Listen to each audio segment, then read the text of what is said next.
Welcome back to the podcast. Our guest today is Ollie Moorhouse, the Managing Director of MENSPIRE and a big men's mental health advocate. The three topics we discussed today are fatherhood, MENSPIRE and health anxiety, all topics that are very dear to Ollie's heart.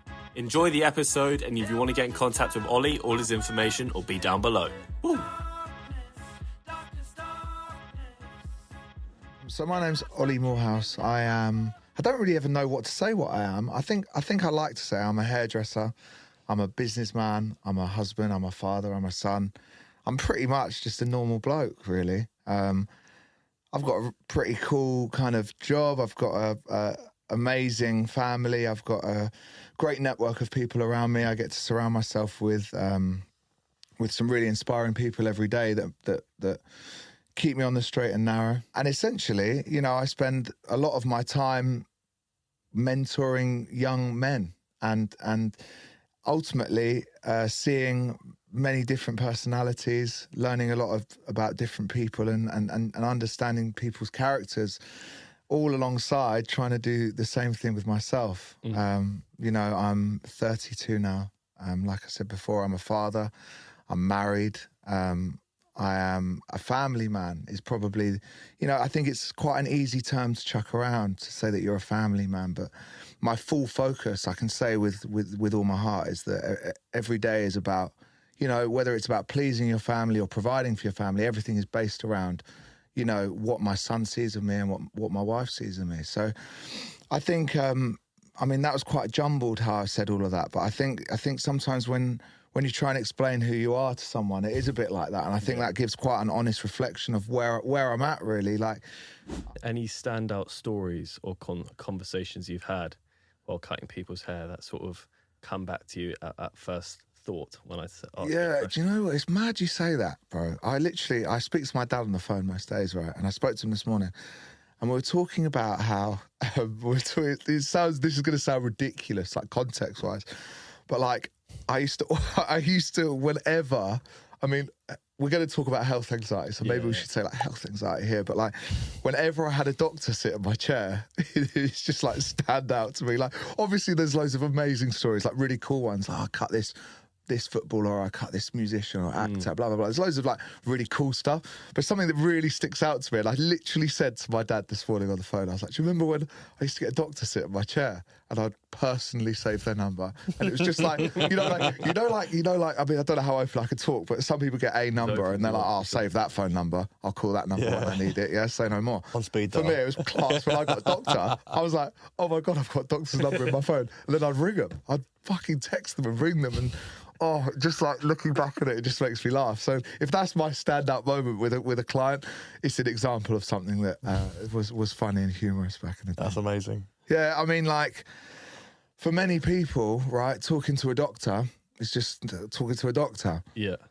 For me, with health anxiety and what it is, and kind of the OCD side of things, like, even being near a doctor can be a thing. I know that might sound bonkers, and there'll be people that see this, like, and I'm very aware of that are in my clientele now that might not know or don't know this side of my personality so much. But, you know, some people talk about OCD, right? And they go, yeah, I've got OCD. And I go, yeah, whenever my aftershave bottle's on the side, I always move it so it's square. Like, I've got OCD. And you think, yeah, I suppose that is a form of OCD, but, you know, being obsessive and compulsive about something, there's no limits to that, right? And I think like you can get to, I mean, me sat with a doctor is a recipe for a disaster. So if one of you say like, oh yeah, I've got a medical degree, you're going to get fired.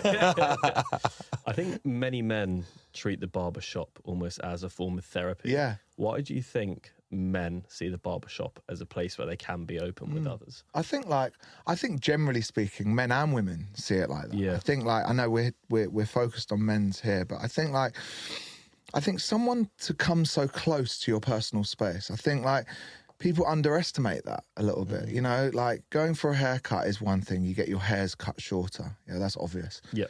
But as a guy, if I stood up now and started holding one of your hairs and like picking up your hair, I'm close to you guys. I'm in your personal space. It would be awkward, right?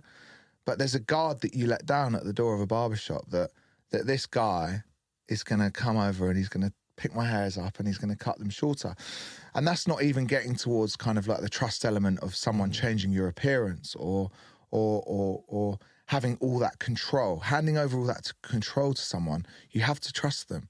And I think like there's obviously the technical trust. You want to hope they're going to give you a good haircut. But I think, you know, that half an hour, it's very rare in life that you have, and obviously we're doing a podcast, so we've got an hour to sit here and talk. But to have half an hour with someone that you don't know that well, most of the time, isn't necessarily your friend or know that much about you as a client, in your personal space, touching your hair, talking to you about, you know, frankly, whatever you want to talk about. And I think like, you know, for a client, that's quite a nice thing, especially if, you know, we try and create a culture at MENSPIRE where it is a safe space for people and it is a place where people can be open with us and converse, because I know that I lead by example in that with my younger teams. Like they see me talk to my clients about all kinds of things. Don't get me wrong. I like to keep it respectful and kind and all the things that there needs for the customer service element. And I don't want to talk about things that are necessarily uncouth in the shop and things like that. But if someone opens up to me, I'm going to talk to them. You know, if someone says to me, oh, you know, a lot of my clients I've cut for a long time and they'll sit in my chair and they'll be like, you all right today? And we've kind of got this like open conversation within the salon at all times where if someone's not feeling good, I would expect them to tell me that. And I'd really hope that, you know, that's not just the staff, that's also the clients, because, you know, there's an amazing atmosphere in a MENSPIRE salon. Obviously, you've been to the shop, Tom. Like, there's no music playing. It's calm. It's relaxed. It's fashion focused, definitely. We're there to give you, like, great haircuts and make you feel and look good. But also, we talk a lot about our culture being a place where our wives, our mums, our sisters, and I'm talking about clients, I'm talking about women, plural, can come and sit in and be comfortable in the environment. You know, like, don't get me wrong, that's not like something we push. It's not like you have to bring your wife for a haircut. That's not what I'm saying. But I always remember I was in Jordan once with Sam, right? Jordan in the Middle East. And I was talking about, there was a franchise of MENSPIRE opening over there. And trying to explain to someone a feeling is really, really hard. Trying to explain to someone that you don't know how you want someone to feel in your building, in your business, is a really hard thing. And I remember saying, like, you need to create an atmosphere that you'd be happy for your mum and sister to feel comfortable in. And I think that just kind of sums it up a little bit. Like, you know, if I think about when I used to go to the hairdressers or barbers when I was a kid, I think of music pounding or like a horrible film on the telly, or swearing, or talking about girls or drugs or partying, or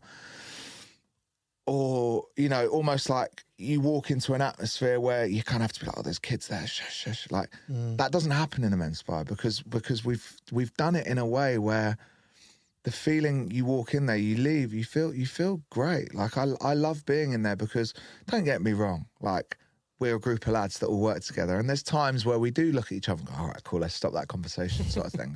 Obviously, that's normal. Yeah.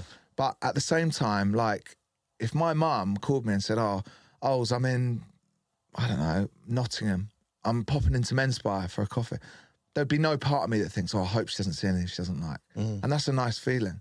And I think that trust begins there, you know, like from someone coming into the shop for a haircut, that trust comes because they can feel that they're surrounded by good people and everyone in there has got everyone's best interests at heart. I love that. That safe space that you created for yourself, has that ever been a challenge for you where you're going through a dark time? How hard is that to then go into that space and create that safe space for your clients coming in? It's a really, that's like a pucker question, man, because I think about it a lot myself. Like there's both sides of that. There's also the times where I'm not in the salon and how much I think, oh my God, I could really just do with some time in the shop. Like, I cut hair probably 2.5, 3 days a week in the salon right now, but I'm in the salons 5 days a week, but whether I'm cutting hair or not.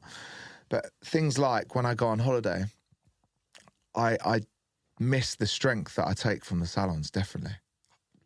100%. I think, like, you know, the feeling that I get from being surrounded by people that have the same kind of goals as me is really, really important. And I think like the minute you take that away, even short term, I feel a bit unhinged. So that's one side of looking at it. But then the times where I'm having a tough time and I'm in the salon, yeah, I think it's really hard. I think it's probably the hardest part of what I do is that, really, because, you know, I am the boss, or one of the bosses. So it's kind of my job to keep these younger guys, not all younger, but young guys and men like-minded to me. It's my job to keep them feeling inspired. But I feel like sometimes actually a bit of transparency from me and actually having a bad day is okay.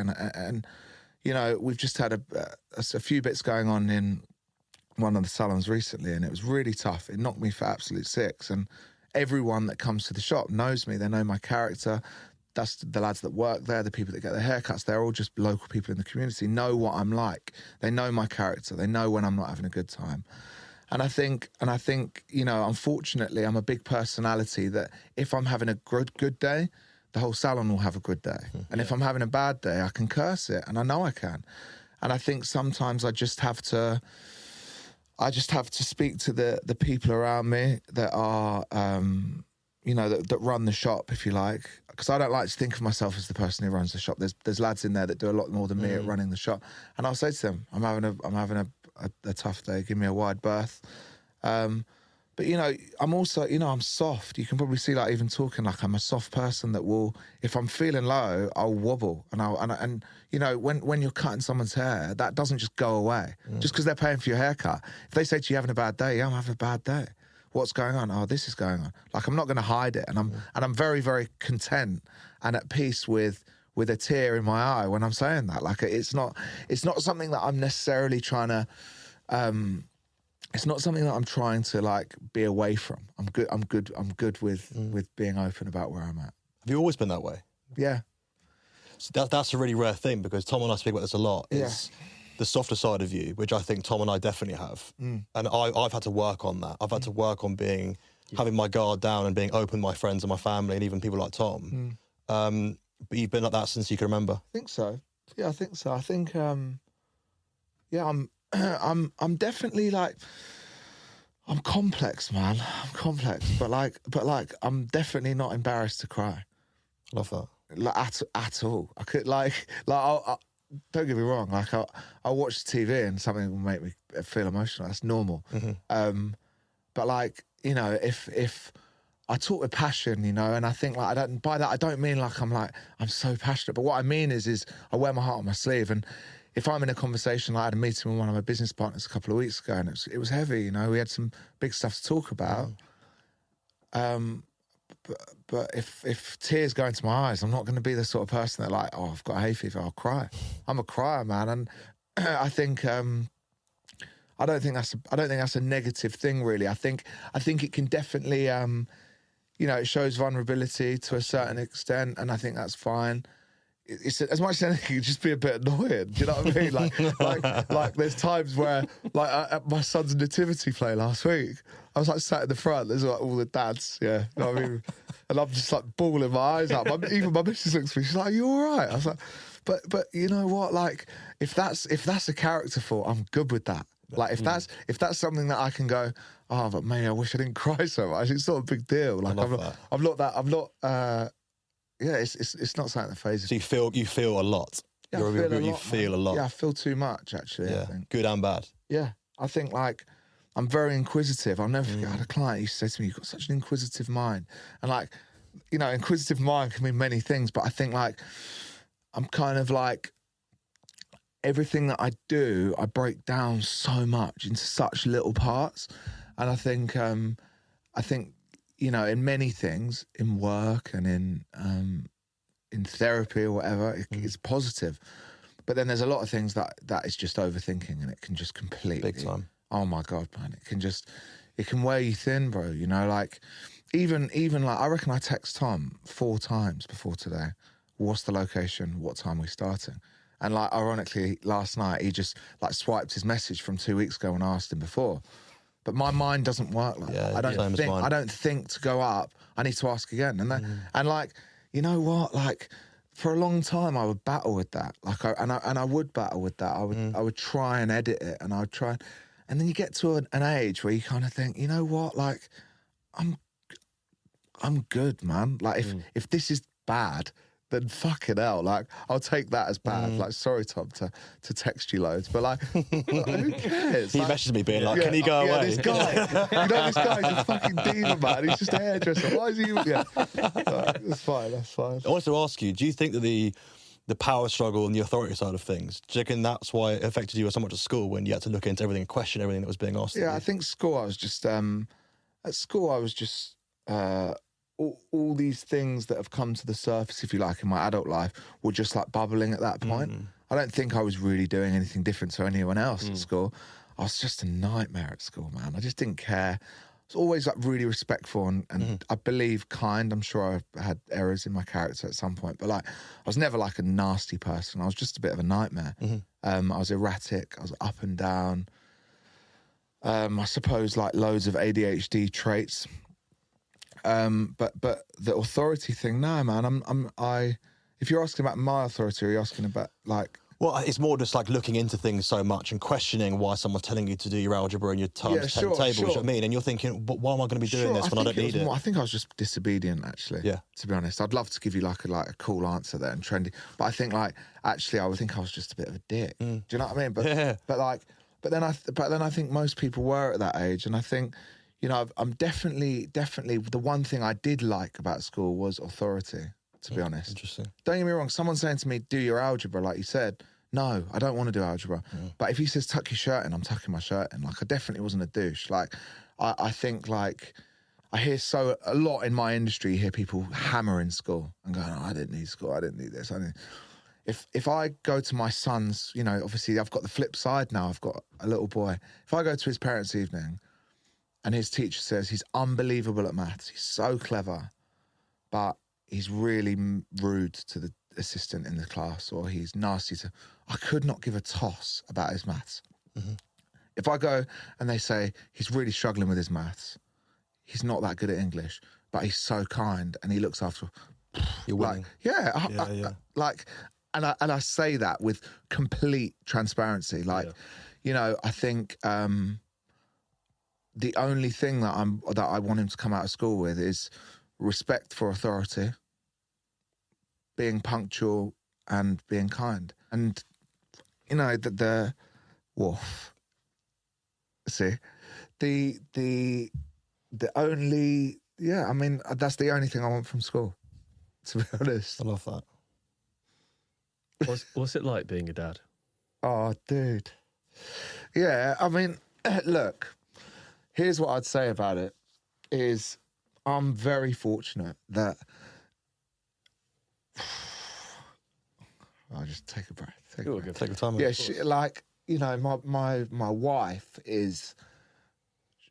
She's solid, do you know what I'm saying? She's pretty, like... I feel like sometimes I do her injustice and I go, no, she's just good. She's one of those lucky people that's just good in her head the whole time.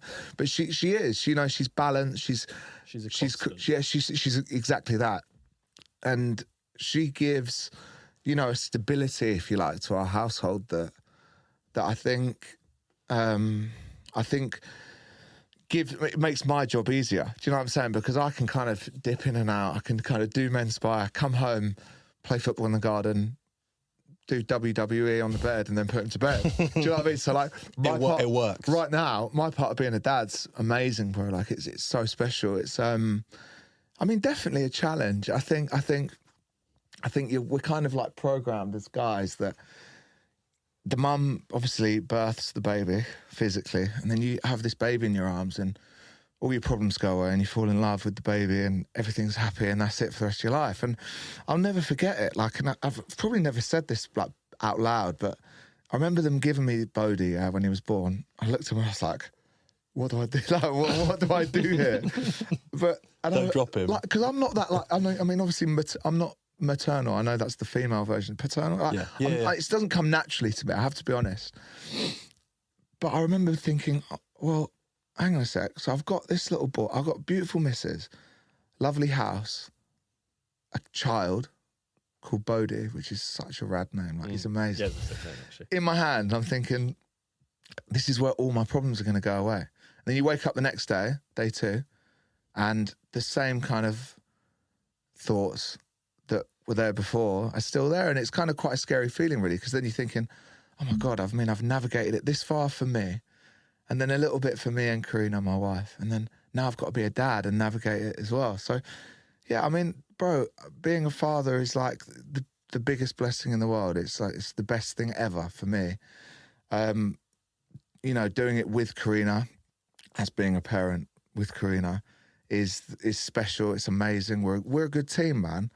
But I'm still learning every single day. Like, I think, you know, it sounds very cliche to say that, but you know, I'm a tough fucking character. I'm complex on my own, let alone then having to be a dad as well. And there's so many things that I said to you guys before.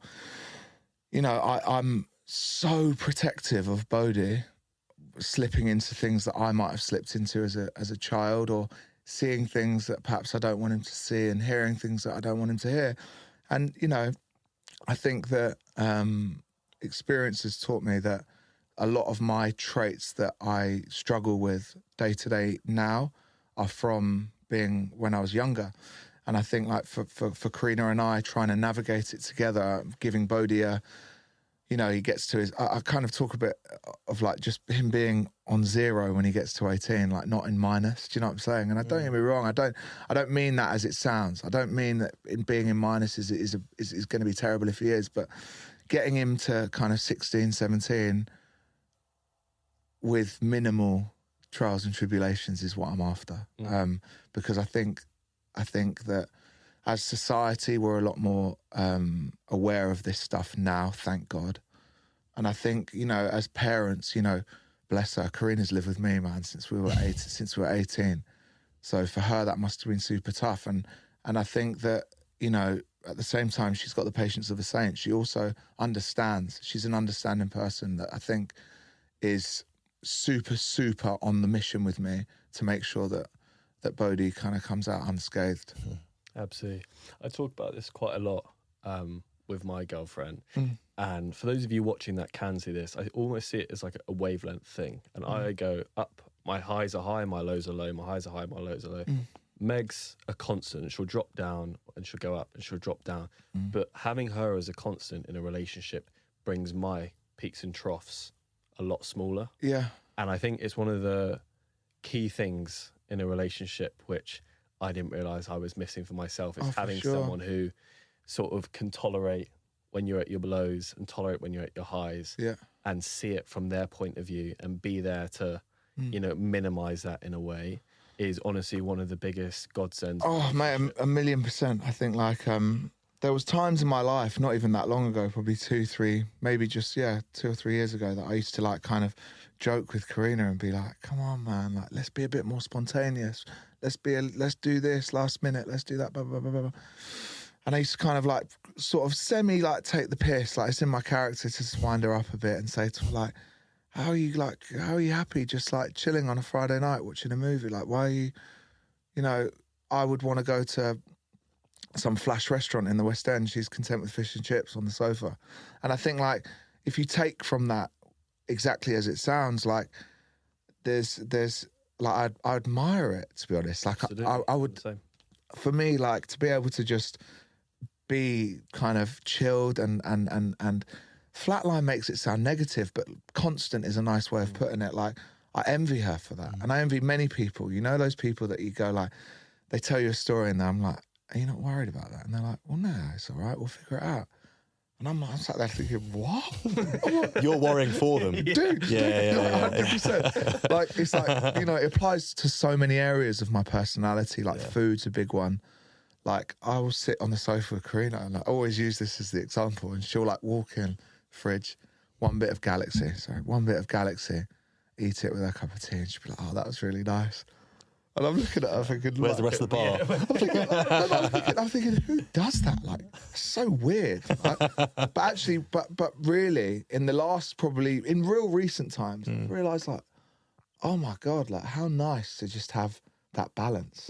How nice to have that. And I think, like, you know, going to the gym 3 times in a week, and there's loads of examples, doing things like normal, I suppose. That steady state. Yeah, you need steady. it. It's just nice. I'd love that. But I'm getting better. Like, you know, I think I'm quite hard on myself. I'm so easy to say, oh, I'd love to be like this, or I want to. I'm getting better at it, and I think, like, you know, I owe her a lot for that. Absolutely. Do you think you've used your growing up and your youth potentially as a way to parent Bodhi in a better way that you might not have had when you grew up? Do you think you've used that? Yeah, I think, like, it's a really hard one, isn't it? Like, and I mean, everyone in their life goes through stuff, right? And I think when we're kids and we think about our parents, you think of them as like older and going through things that you might one day have to go. And then 15 years later, you're exactly the same. Do you know what I'm saying? Like, I think back to like being a kid, thinking about my parents as like, one day I'll be like that. And just so quickly you become that. So, yeah, I mean, is there decisions I'm actively and consciously making to protect Bodhi? Yeah, there is, man. There really is. I think, you know, I've worked so hard in therapy, and there's so many things that come up from my childhood, and that doesn't mean that there was any errors in my childhood, but there's things that, going from a level of understanding of that I will definitely try and put an influence on Bodhi's, definitely. But, you know, I'm sure there'll be things that I miss because I'm not perfect, and neither's Karina.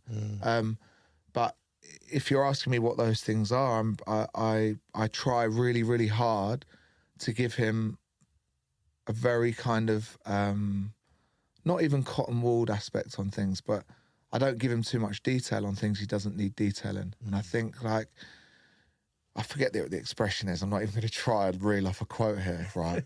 But like having too much information can be really, really negative, like really negative. And I think, like, there was things in my childhood, overstimulated, man. Like, I can be overstimulated even now by conversations. And I think, like, when you've got that young, pure mind that has got nothing but pure intention and admiration for his parents, Bodhi, looking at me, if I say something to him, he's going to take it as absolute gospel. And I think, like, I try really hard to just kind of never kind of jade his views on things, let him kind of figure stuff out. I mean, he's 4. Let's not get it twisted. He's 4. He's into Play-Doh, a little bit of football, and listening to like one song on repeat for like 3 months, right? So, like, there's not much jeopardizing his views right now. But am I actively, consciously making decisions to protect him? Yeah, I am. Yeah. Absolutely. You talked about your traits earlier. I know you suffer with health anxiety. I'd love to touch on that. Is that something you try and hide from Bodhi, or are you going to educate him when he grows up about what's going on in your health? So I think health anxiety is quite hard to talk about because a lot of people hear things about health anxiety. I mean, there was a lot of stuff in the press last year, like big names like Lewis Capaldi and people like that talking about health anxiety, and kind of everyone's reaction was like, well, I've got health anxiety too. I've got health anxiety too. Everyone's got it. You know, everyone's got anxiety. Everyone's got areas in their personality. It's normal to have, right? But, you know, there's worry about your health, like everyone should do, and be conscious and be aware and be anxious about symptoms that they notice. Yeah, I think that's quite normal. But I think, like, the uncontrollable aspects of health anxiety that is very closely linked to OCD is where it becomes kind of a whole different thing. You know, what I'm basically saying is that, like, frankly, it's normal for you to be concerned about your health. You know, most people are. There's some people that aren't, but most people have a worry about their health when they're unwell or they spot something different in their body. That's normal. And the difference between that and someone who suffers with health anxiety, you know, to a chronic way, is that, you know, every single thought that enters your head when you're in a state of whatever you want to call it, trauma, manicness, whatever it is, when you're in an episode of health anxiety, there's not a single thing that goes through my head other than health anxiety and being negative and being concerned that I'm really, really poorly. And, you know, I think people's kind of, there's not much like speak about health anxiety. There isn't much conversation about it. And I think, like, don't get me wrong, we're in a place now where mental health is like a huge conversation the whole time. Like I literally feel like I talk about it at least once a day with someone, right? But then you say to someone, oh, so they go, oh, so what's your thing? Because everyone's got a thing, right? Everyone in the world, everyone, men, women, everyone's got a form of mental health. We all, whether it's good, bad, ugly, whatever. But health anxiety is niche, man. Like, and even like I'm sat here now as someone that's had it, suffered with it, whatever you want to word it, right? My therapist will watch this, so I've got to word things correctly, right? So I can frame it the right way. But like, everyone in the world has their own versions of these things, and it's how intense it becomes and how much it takes over your regular health and your regular life. And, you know, I remember from a really young age, man, like when I was younger, my granny was very poorly, and I just remember being young thinking, oh my God, is that what happens? Like my thought process was like, is that what happens when you get ill?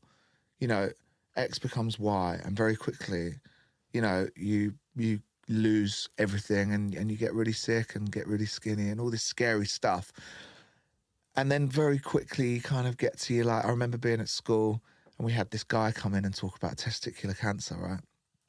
And he did this like session in assembly, if you like, with like 14.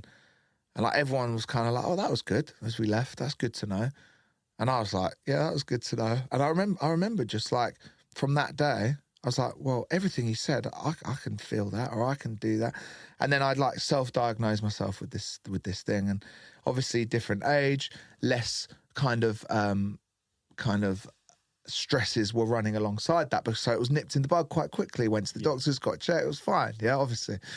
But then you kind of add in being a grown-up and the stresses that run alongside normal life, and this kind of trigger within me that when things aren't going right on the outside, these feelings come on the inside. And oh my God, I mean, I've said to you before, Tom, when I cut your hair, like I reckon I've had every single cancer in the world. And like I say that with a smile on my face. I don't even mean it in a chippy way, but like I've had every illness you can possibly have at some point. And we're not like talking a loose thought of like, oh, I think I might have this. Or I think we're talking like obsessive. Convince yourself. Yeah, I mean, convince myself. It's not even about convince myself. I've got it. And like, you know, I kind of use the kind of drug addict analogy a little bit on it because it's the only way I can really explain it. But like, I'll get this thought and I will lock myself in a room, genuinely, on a laptop, watching TV videos about it, and completely and utterly study the hell out of it and get all this information, you know, I spoke about getting to, and be completely and utterly focused that that's what's happening with me. And the unfortunate thing with it is that in many kind of anxiety symptoms, etc., you can kind of seek therapy and see a GP and have your mind put at ease that you know, it's going to pass and la la la. But unfortunately with health anxiety, you can't sit in a room with someone that says to you, no, this is never going to happen to you. And I know that applies to a lot of life, but like the uncertainty is something you have to actually find peace with and understand, because the chances are one day I may well get poorly. I may well get some of these things that I'm so petrified of now. And I think like that's why me being active with therapy and speaking to my therapist as regularly as possible when I really, really need her is important, because actually just like talking, and even like this, talking and like kind of building like breaking the walls on it a little bit are really important. But it is the sort of situation where no one could say anything. When I'm bad, and I mean bad as I use the term manic, right? I mean manic refers to bipolar more, and I don't have bipolar, obviously, thank God. But when I am in an episode of health anxiety, which can be a day or it can be 3 months or it can be 6 months, there's nothing that anyone says around me that can make me stop doing what I'm doing. And when you're 18 and it's new, that's really, really scary, like seriously scary. I'm now 32 and I've been through a lot of these episodes, if you like, and I know and understand now that it will pass. I still have boxes that I need to tick though when I'm doing it, because, for example, I had a situation not that long ago, to be honest, where I had this like lump thing on my jaw here, and it completely spun me out. Like, I'm talking normal. A normal person would react to that and be like, oh, what's that? That's a bit odd. But we're talking like properly bad. Like, went to hospitals, I had 4 private GP appointments in a week. Like, that's a lot of money as much as anything. Like, just like completely just wraps me up. Nothing on the outside matters. Everything in here, I'm just like on this whole like intense. It feels like it's just not even something I can really remember what happens. It's so intense when it happens, and I'm kind of sat there thinking, oh my God, well, this is it. This is what I'm going to do. And then you kind of get these moments of like hope where you're like, I know this is going to pass. But what I need to do is X, Y, and Z, and then I can begin the kind of recovery process. Like, it sounds crazy. It must sound bonkers, but like going through it is so tough. And I remember it was like 3rd of October. Remember the day, it wasn't even that long ago. My mum was at my house looking after my son. I got home from work. And I don't even think I've told my wife this, to be honest. Like, I got home from work. My mum was looking after my son. She was like, are you okay? And I was like, no. This is really bad now. It's really bad. I basically like convinced myself that I had like horrendous illnesses, right? Lump here, checking my armpits, checking my groin, like all that horrible stuff that you just, someone with no knowledge on medical stuff shouldn't be checking, because you dig, you find. It's as simple as that. And I remember my mum being like, she sat me down, she's like, enough now. She's like, what are you doing to yourself? Like, I was like very triggered, very tired, very just like manic. And I suppose like I'd been on like a bender, to be honest. And she was like, you need to go and see a GP ASAP. So I went in the morning. Even going for me is a massive thing. Although I hate it, but I have to go, and when everything's fine, it's all good, it's stress, it's whatever it was, like a gland was like basically like stuff that most people would shake off. But it just put me into this absolute fucking spiral, guys. And I think like having to get the doctor to say you're okay, step 1. Speak to my therapist, step 2, and then kind of like wangle my way out of it. And, fortunately, I have the patience is probably the best way of putting it, to know that it's going to pass. But also now I have the kind of experience to know what's going to help me and guide me out of that. It's a hard one to even explain. I mean, do you guys have any experience with health anxiety or No, anything like not that? I'm aware of. Yeah, like it's mental. It's bonkers. Like it really is bonkers, because when I'm good, like, and I'm good right now, I've been good for a few months, I kind of look at some of my behaviours when I'm, worrying about my health, and I think, oh my God, like, why are you so worried? What are you so worried about? But it's easy to say when you're on the flip side. Do you speak about it with anyone? Yeah. Like forums, WhatsApp groups, or people that come to you and Forums, I'm self-excluded from every forum in the whole world, man.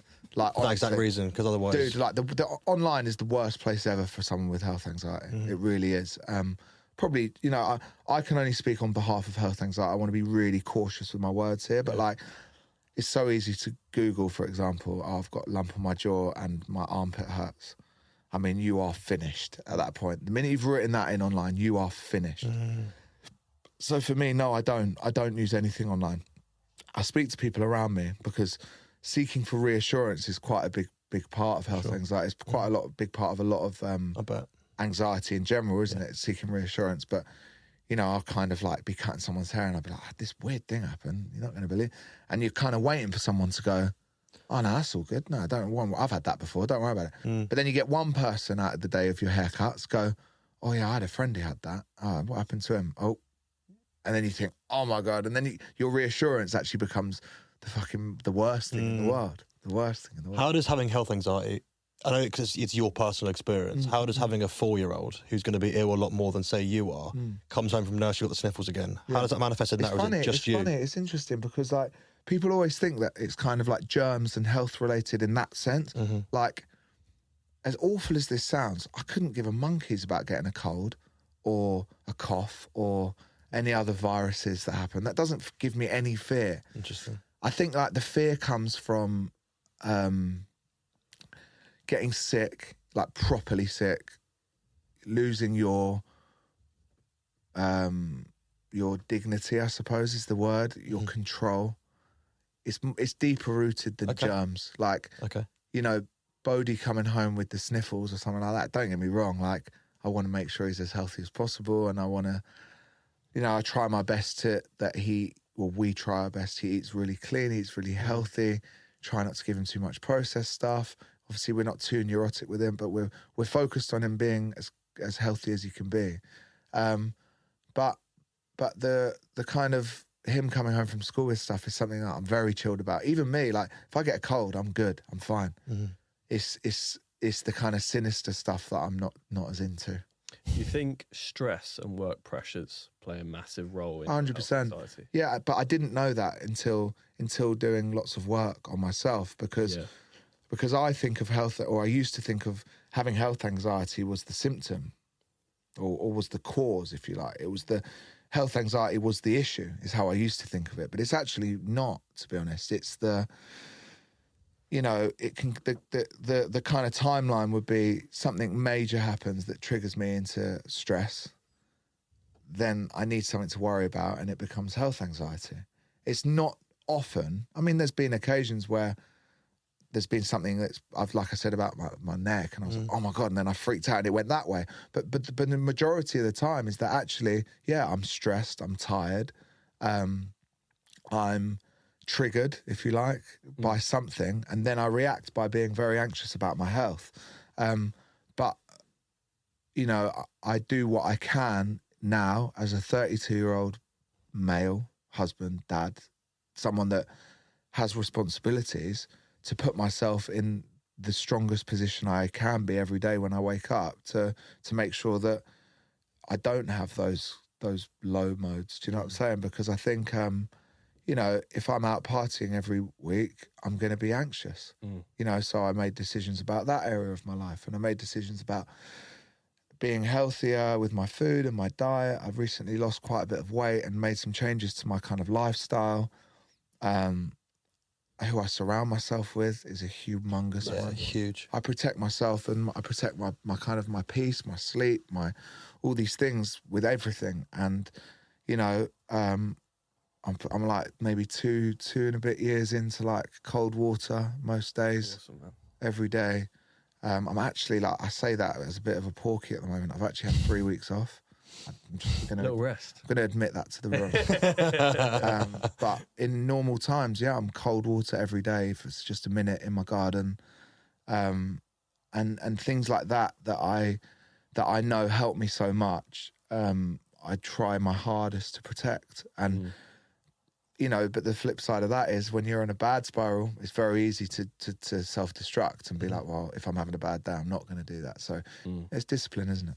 I might be wrong. Obviously, I'm no psychologist. Oh, God. A lot of what you said I am. so far, I can relate to. Yeah. And from what I've heard so far, it almost seems like a lot of the time you're in just this vicious cycle where with your ADHD, two of the main symptoms are hypersensitivity to situations and emotional dysregulation. Yeah. So Joe could say something to me, I could feel it 5-6 times more than the average person. That causes me to spiral out, and my stress to build, and then a stressful situation could happen at work or at home or with a partner. And then from there, you're trying to mask a lot of things because you're going home to a 4-year-old and you're trying to cover for him, and then that can lead to health anxiety. Do you see it as almost a vicious cycle? I definitely do. I definitely do. I think one thing I'll say is that, like, I'm one of these adult undiagnosed ADHDers at the moment. I mean, I am the cardboard cutout of ADHD, right? I just am.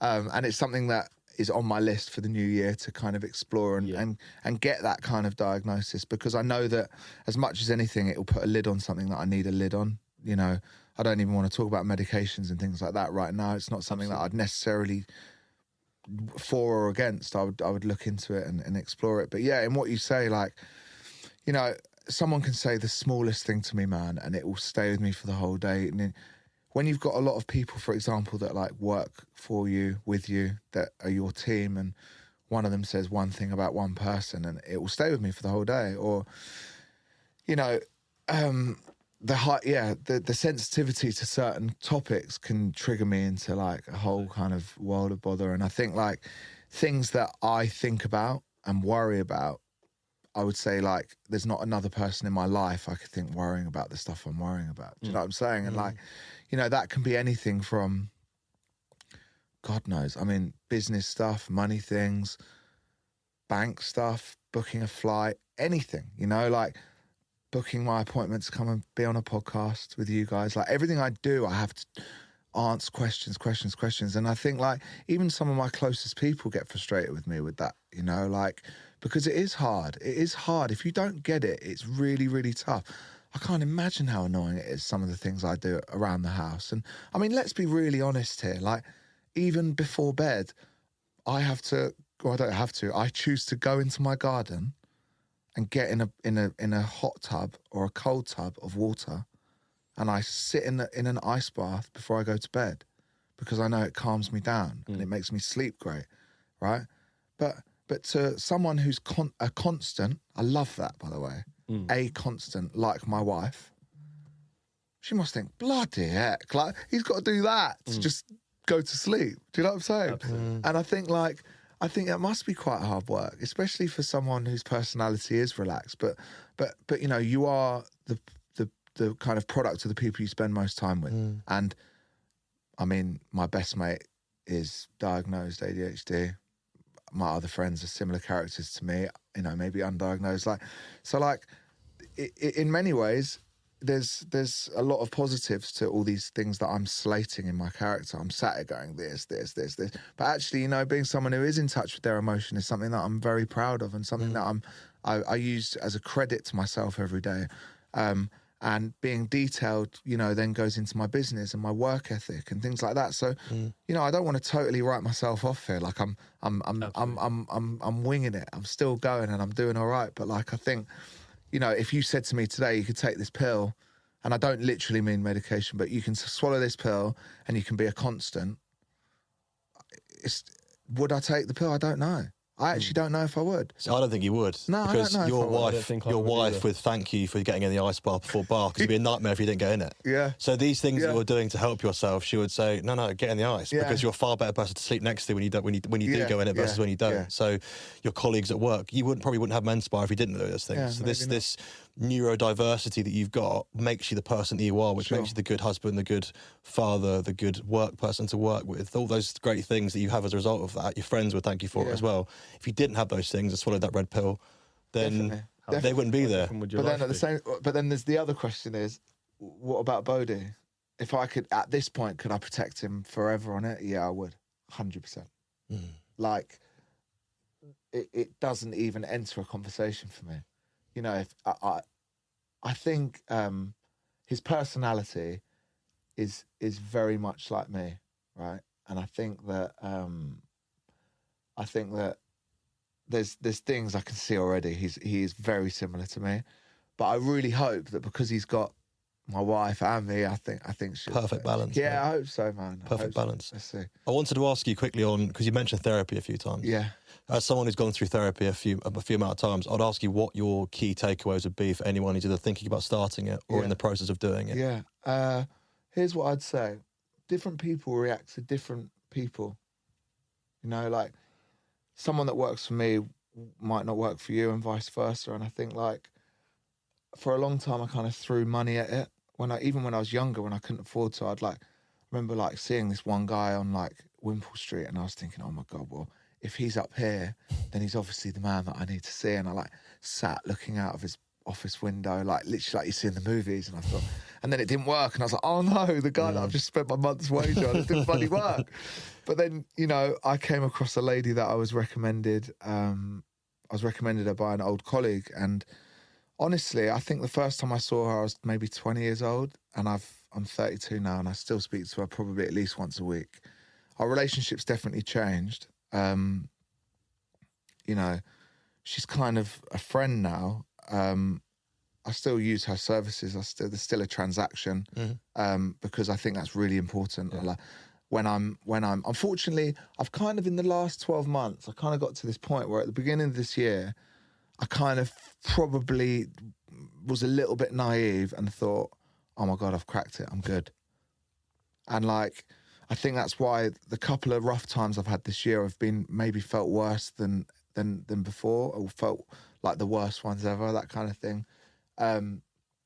Because you know, therapy is a work in progress, and I think, like, you know, our physical health and mental health and life is a work in progress, right? So for me, it's just about, I use like Tekken. You guys are probably too young for Tekken, but like keeping the power bar as high as possible is just the most important thing in the world. And I think, like, if you're running on zero and having therapy to get you halfway back to normal, that chips down real low. And I think just like keeping that therapy even when you're feeling good, and this is a reminder to myself right now, to be honest, like even when you're feeling great, which in the last couple of months I felt amazing, I felt back to myself, having therapy in these times is probably just as important, if not more important, than when you're feeling low. But yeah, I think like my key takeaways from it is find someone that you know, or find someone that you like and that you trust. Find someone that's convenient. I don't necessarily think that online is the way to do it myself. That's just my personal preference. I make sure that I try and go to my appointment, because I think like the actual inconvenience in your day, going and making intention and blocking a part of your calendar out to do it is important. And I think, you know, keeping it regular and consistent, man. But again, big reminder to myself, even just saying all of that, I'm probably going to finish and book an appointment. Therapy. Good, well said, mate. Really well said. Amazing.